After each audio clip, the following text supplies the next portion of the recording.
첫 번째 사연 만나볼게요. 9461님, 워킹맘입니다. 사람들과 가식적으로 웃고 떠들어야 하는 것이 힘듭니다. 가만히 혼자 있고 싶은데 그러면 또 이상하게 보고요. 어떻게 행동해야 할까요? 하셨습니다.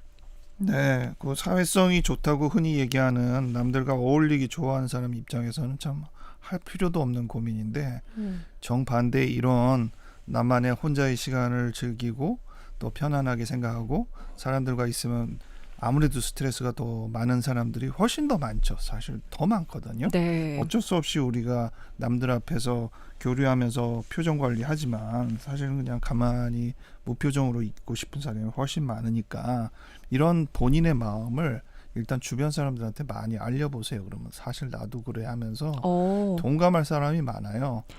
그런 그룹이 생길 수도 있겠네요. 그렇죠. 조용히 있는 같이 사람끼리 가만히 모여서 있자. 건드리지 않는 그룹 이렇게 해가지고 일단 이런 부분을 지금 저희한테 고민 보내듯이 여러 사람한테 고민처럼 얘기를 해주세요. 그러면 꼭 가식적으로 웃고 떠드는 문제를 해결하는 것이 아니라 내가 그런 사람이구나를 다른 사람들이 이해해 줄 수 있거든요. 알리는 네. 거네요. 그리고 대신 약간 막아주는 사람도 생겨요. 꼭 의협심이 높은 사람들이 있거든요.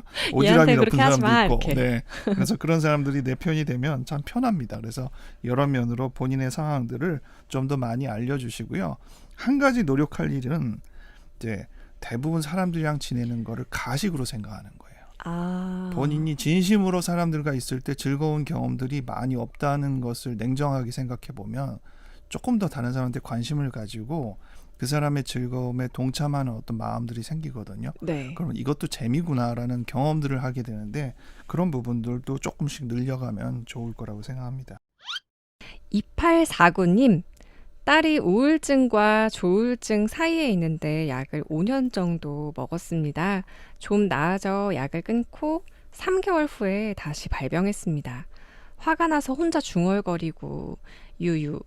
평생 약을 먹어야 한다는데 완치가 안 되는 건지 다른 병원에 큰 병원에 다녀야 할지 고민입니다 하셨어요.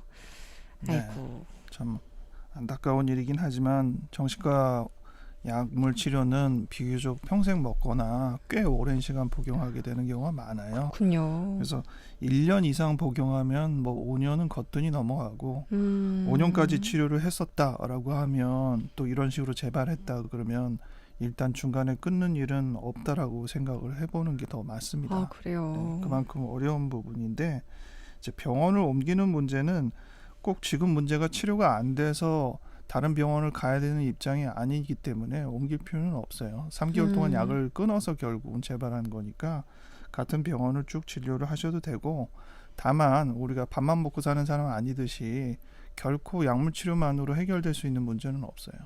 그래서 다양한 도움이 필요하기 때문에 심리 상담이나 또 신앙적인 조언이나 여러 가지들에서 부족한 다른 부분들을 조금 더 채울 수 있는 부분이 필요할 거라고 생각합니다. 네. 0199님 사연도 이어서 할게요.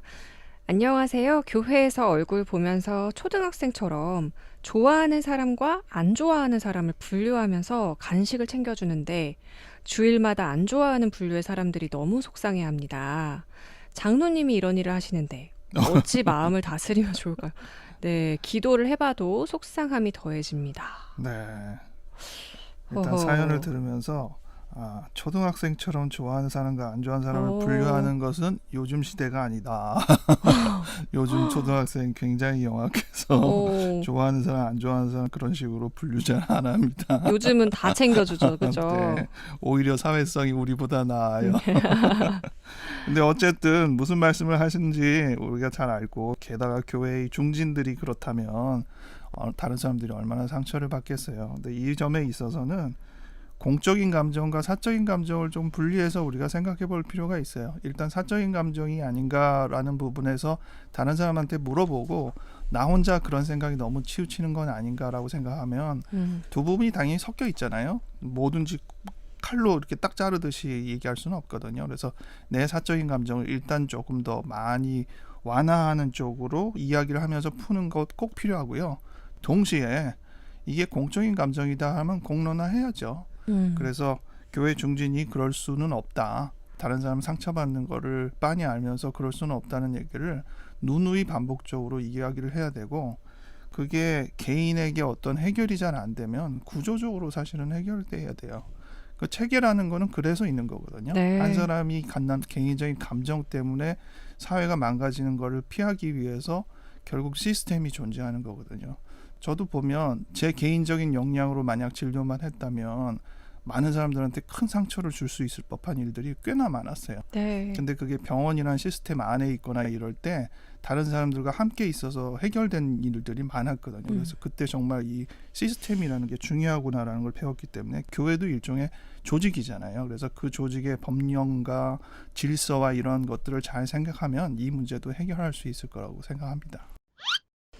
0134님, 저도 조현병으로 고생하고 있는데요. 완전히 완치 가능한가요? 그렇다면 완치 기준은 무엇인가요? 궁금합니다 하셨어요. 모든 병이 증상이 전혀 없는 상태로 뭐 몇 년 이상 지속될 때 완치라는 표현을 쓰는데 완치라는 표현을 쓰면 다시 그 병이 안 오는 거냐? 그렇지는 않아요. 그때 그 질환이 한번 끝났다는 것이고 다시 올 수도 있기 때문에 그리고 특히 조현병이나 이런 병은 만성병이기 때문에 뭐 고혈압이나 당뇨처럼 평생을 어느 정도 병을 짊어지고 가는 병으로 이해하거든요. 그래서 네.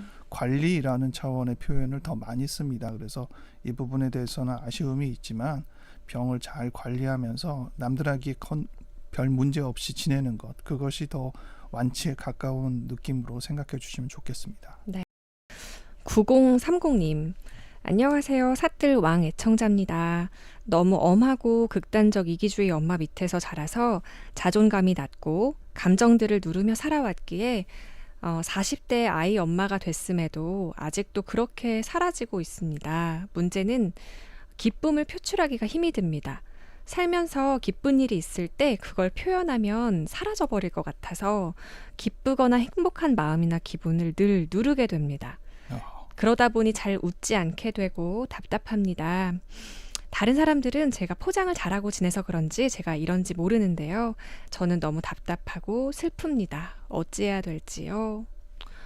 너무 마음 아픈 사연이에요. 그렇죠. 네. 기쁨을 표현하지 못한다는 게 너무 마음에 걸려서 어떻게든 이 부분이 조금씩 더 늘어나기를 기대를 하고요. 네. 훈련이죠. 그래서 두 가지 훈련 말씀드리면 첫 번째는 내 이야기의 기쁨 아니고 남들이 얘기하는 것에 대해서 기쁠 때 와 하고 막 반기는 거예요. 이 방송 들으시면서도 즐거운 일이 있을 때 와 하고 반기면서 그 기쁨을 대립 표현하는 거 먼저 해보시면 좋겠고요. 네. 두 번째는 남들 거는 반겨주는데 막상 자기 게 될 때 딱 표정이 이제 안 나오는 경우가 꽤 많아요. 그럴 때는 정말로 무표정으로 나 지금 기뻐 이렇게 그냥 얘기만 하는 거예요. 네. 전혀 그렇게라도. 감정이 안 살아도 네. 표현해서 기쁘다라는 단어를 넣고 무척 기뻐 지금 아무 표정도 없지만 나는 굉장히 지금 좋은 거야 이렇게 얘기를 하면서 조금씩 거기에 의미 부여를 하면 조금씩 살아납니다. 아, 그렇군요. 조금씩 연습하셔서 활짝 웃으시는 그날이 빨리 왔으면 좋겠습니다. 오늘 마지막 사연 될 것 같은데요. 7489님, 홀로 아이를 키우는 워킹맘입니다. 나이 드신 엄마도 계시는데요. 가족들을 잘 보살피고 싶은 마음에 늘 불안함이 가득합니다 하셨어요. 네, 현실적으로 불안하시겠네요. 정말 혼자 네. 아이를 키우신다고 했고 그러게요. 또 워킹맘으로서 집안 일하랴 밖에 일하랴 나이 드신 엄마도 챙기랴 근데 거기다 다 잘 보살피고 싶은 마음이 얼마나 본인을 불안하게 하겠어요.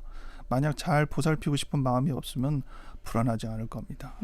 그래서 불안이라는 부분은 결국은 내가 다 하려고 할 때 내 역량이 그 정도 안 되니까 불안해지는 거거든요. 네. 다행스러운 건 우리가 신앙을 갖고 있는 부분으로 하나님께 맡길 수 있잖아요. 그래서 내가 안 해도 저절로 돌아가게 되는 그런 영역들을 경험하고 하나님께 감사하고 하면서 자기의 영역을 서서히 줄여가는 시간이 더 많아지시기를 기대합니다. 네. 힘내셨으면 좋겠습니다. 화이팅입니다. 화이팅! 화이팅! 정신의학과 전문의 최의헌 원장님과 함께했습니다. 고맙습니다. 감사합니다.